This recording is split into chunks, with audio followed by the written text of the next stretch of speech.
মকর সংক্রান্তি এলেই পাটিসাপটা হয়, এটা আমরা সবাই জানি। কিন্তু প্রশ্নটা অন্য জায়গায়, আমরা কি এখনো ওটাকে একইভাবে খাই?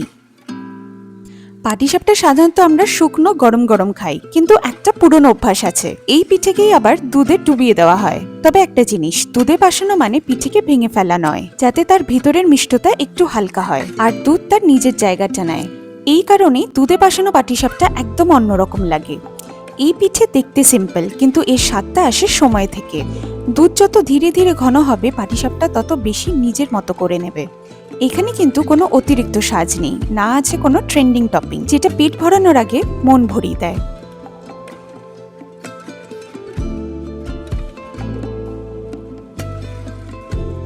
সবার প্রথমে ব্যাটারটাকে তৈরি করে নেব। তার জন্য আমি নিয়েছি 2 হাতা ময়দা, 1 বড় চামচ সুজি, 2 বড় চামচ চিনি।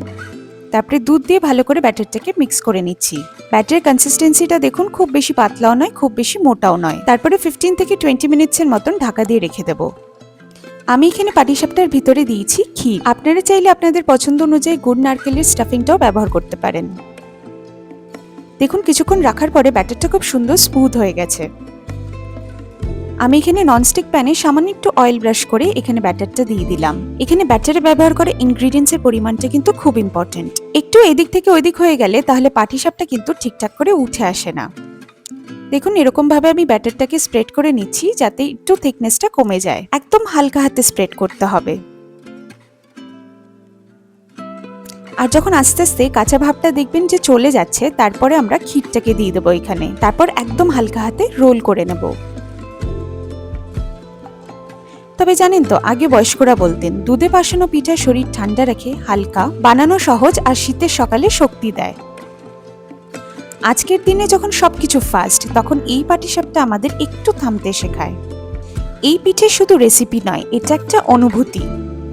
তবে জানেন তো, এটার পিছনে একটা মজার স্টোরি ছোটবেলায় শুনেছিলাম। পৌষ পার্বণের সময় পাটিসাপটা বানালে সেটা কখনোই একদিনে শেষ হয় না, তাই না? একটু রেখে সবাইকে দিয়ে খেতে বেশ ভালোই লাগে।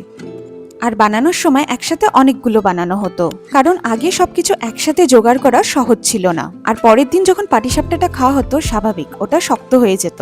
শুধু গরম করলেই নারকেল গুড় আবার আগের মতো হতো না। আর তখন সমাধান হিসেবে ব্যবহার হতো দুধ। গরম হালকা ঘন দুধে পাটিসাপটা রেখে দেওয়া হতো, যাতে পিঠে নরম হয় আর ভিতরে স্টাফিংটাও পুড়ে না যায়। এভাবে দুধে পাশানো পাটিসাপটা আসলে লেফট ওভার থেকে তৈরি করা বুদ্ধি, নতুন কিছু রেসিপি নয়। এই কারণে দুধে পাশানো পাটিসাপটা কখনো সাজানো খাবার ছিল না, এটা ছিল ব্যবহারিক, হিসেবি আর খুব বাঙালি একটা সমাধান। আজ আমরা এই পার্টিকুলার ডিশটাকে ডেজার্ট বলি, কিন্তু এটা শুরু হয়েছিল খাবার নষ্ট না করার জন্য।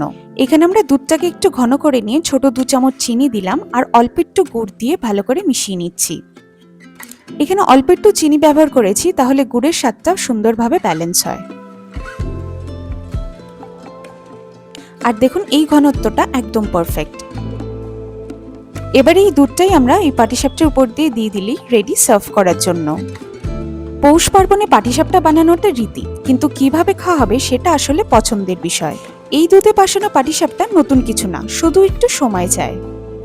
যদি আপনার ভালো লাগে ভিতরের স্টাফিং এর মিষ্টিটা একটু হালকা করে নিতে, তাহলে এইভাবে একবার খেয়ে দেখুন। সেটা গুড় নারকেলেরও হতে পারে বা ক্ষীরেরও হতে পারে, আপনার পছন্দ অনুযায়ী।